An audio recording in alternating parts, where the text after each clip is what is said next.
Once there was a woman married to a fisherman that lived on the rugged, windswept coast of Connemara. This woman was renowned for her plentiful supply of the finest fresh fish that could be bought in this part of Ireland.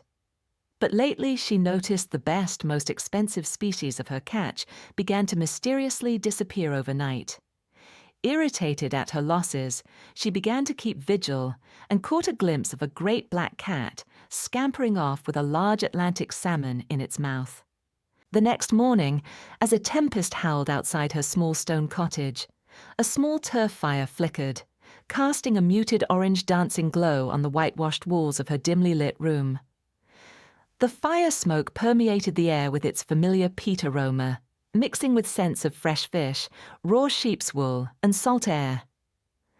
On a cupboard, the grandmother clock tick-tocked to its slow, regular beat. As the fisherman's wife and a neighbour woman were spinning wool together, a young girl sorted that morning's haul. Suddenly the room darkened, and the door burst open from a blast from the storm. But with the wind gust, in walked an enormous black cat with glowing eyes fixed on the women. "Why, surely this is the devil!" the terrified young girl screamed, backing away from her creel, with eyes darting between the cat and the open door. Enraged, the cat growled, "I'll teach you to call me names."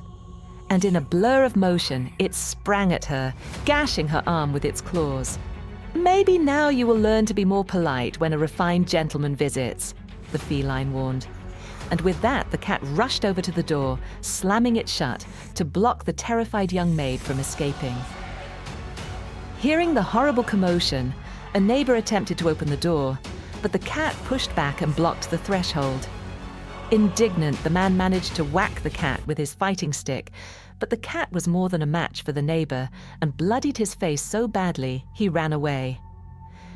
After taking command of the household, the cat announced he was about to have dinner and expected not to be disturbed. "I do hope the fish is good today," the cat said. Continuing his sociolect, he resumed, "There is no need to make a fuss on my part, as I can help myself." With that, the beast picked out the choicest, most costly fish and began to devour them with the relish of an epicure. However, the furious fishwife was in no mood to accommodate the devil. "Away with you, you wicked beast!" she yelled. "Get out of my house, for this is the last you shall eat of mine."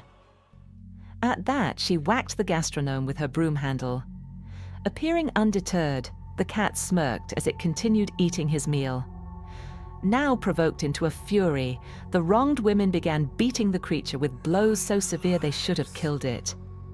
Annoyed at having his fine dining interrupted by these galling women, it attacked them with such ferocity they all ran shrieking and bleeding from the house.